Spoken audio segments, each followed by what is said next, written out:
Hey, John Crestani here, tech entrepreneur, sales and marketing expert. I'm gonna be going over how you close a deal in sales. So really important thing, this is where the money, right? This is where the big money comes in if you close deals, and I'm gonna be going over exactly how to do this using the BANT framework. B-A-N-T, buyer, authority, need, time frame. And I'm also gonna go over a few different closes, such as the takeaway, as well as one of my best kept secrets, one of my best methods for doing sales, and a framework so that the person can't say anything but yes if they've reached the end of your sales pitch. This is a pretty exciting presentation. Done a lot of sales in my time. I'm looking forward to helping you close more deals, make more money. Let's get into this video.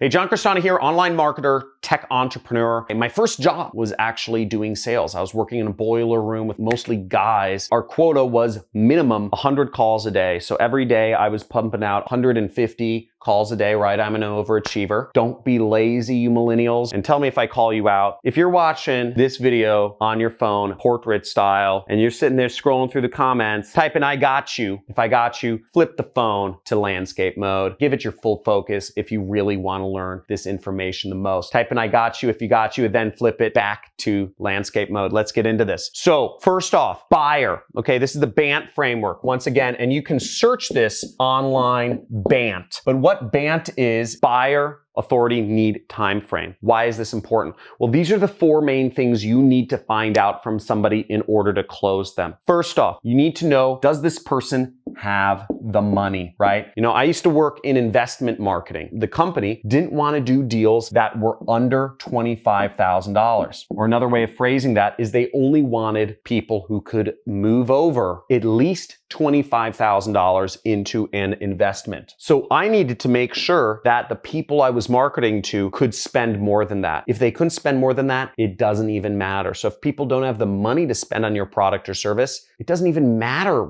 if you're pitching them, if they want it or anything else. They just are disqualified immediately. So always qualify based on money. Another thing is authority. So you want to make sure that somebody has the authority to actually make a decision. Now, for many purchase decisions, we're talking about small beans. Now, if you're selling consumer items online like this hat, which is, 25 bucks, then most people have the authority to purchase it.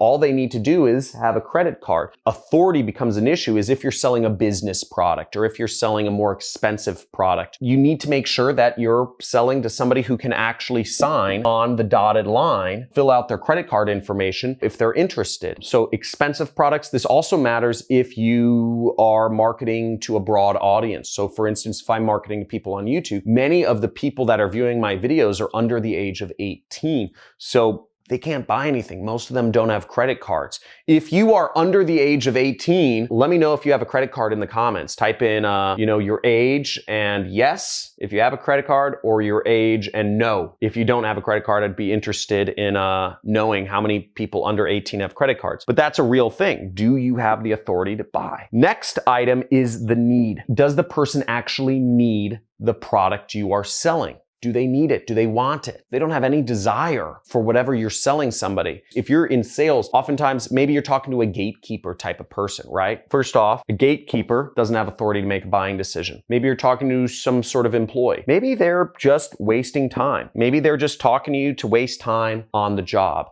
and they don't actually care about purchasing your product or solution that you offer. So you always make sure that they have the need, the want, the desire to use your product. If they don't, you have to create it. You have to either create that want or desire, or you have to move on quickly. And oftentimes in sales, the best thing is to just move on quickly to somebody who does have the need. Now, the fourth factor is the T, and that means time frame. Is the person interested in buying this now? Or is it just something that's interesting to them in the future? because we want to earn commissions to close a sale. We need to make sure that the person is looking for our product, our solution now. And a good way to figure that out is simply ask the person, when are you looking to buy this product? When are you looking to make this decision by?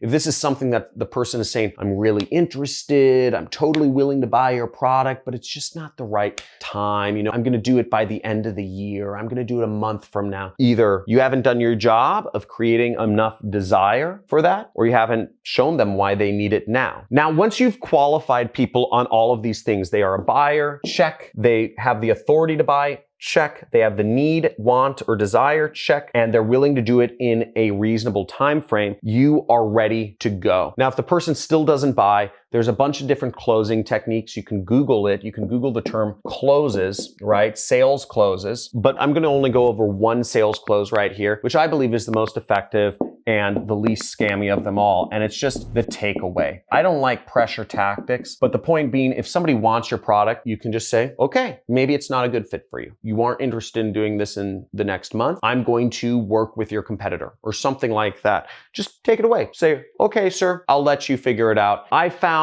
just when I was doing sales, because I do marketing, I focus on marketing, I still do like business development and other sort of relationships. I'll just take away. What I love about takeaways is it usually sorts the wheat from the chaff. It gets rid of the people who aren't actually interested in the product or who would be bad customers, but the people who are interested in being customers, it attracts them to you because they realize you are a figure of an abundance mindset. You don't need their business. And showing a customer that you don't need their business, that you run a fine business just on your own, it actually makes them more attracted to you. So that's a great method. And the other sort of secret tactic that I'm going to go over that has helped me just do sales amazingly well, I call it the box. And the box is when you're doing sales is making sure you answer every single question and concern that the customer can possibly have before they even bring it up. So if the customer has anything other to say to you than, yes, it's a deal, they seem stupid because they've already answered every single question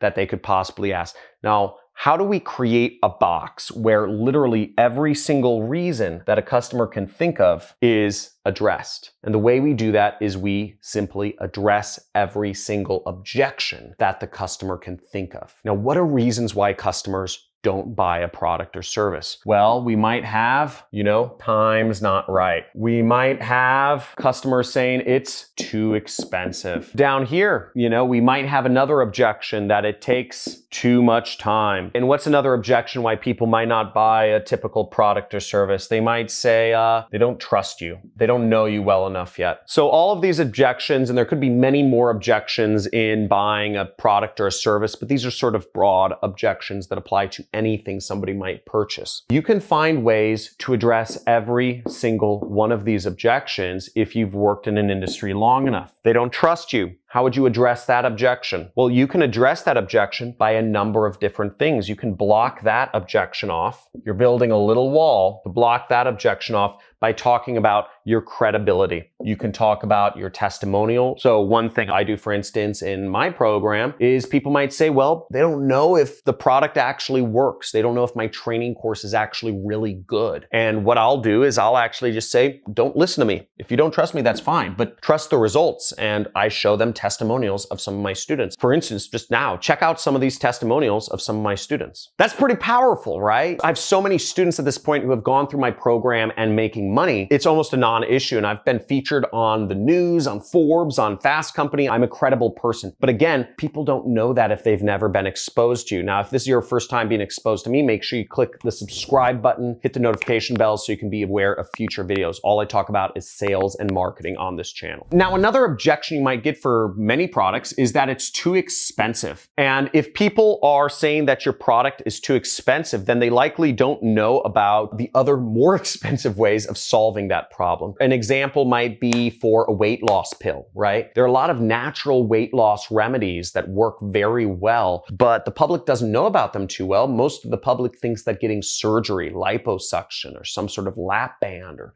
some sort of thing like that, which is very expensive, hundreds or thousands of dollars, is a better solution. You can combat this by giving people evidence that your product is actually very cheap. So just say, hey, my product may cost $100, but if you were to get liposuction surgery, that costs $10,000. Or you could say, my product costs $100, but if you were to actually go to a gym and hire a personal trainer, you're gonna be spending $200 a month, which is thousands of dollars a year. So you give people comparisons and you say, instead of spending $200 a month, just spend $100 with my company. You need to give people reasons to show them, to combat whatever their objections are. Too expensive? Give people examples of why your product's not expensive. Compare it to the competition, compare it to other solutions that are more expensive to show people. So as you see, we're starting to build a box here. Now let's go on. So we could talk about the timing's not right. You know, whatever product or service you're selling, you can give evidence for why the timing is right. And if people think it takes too much time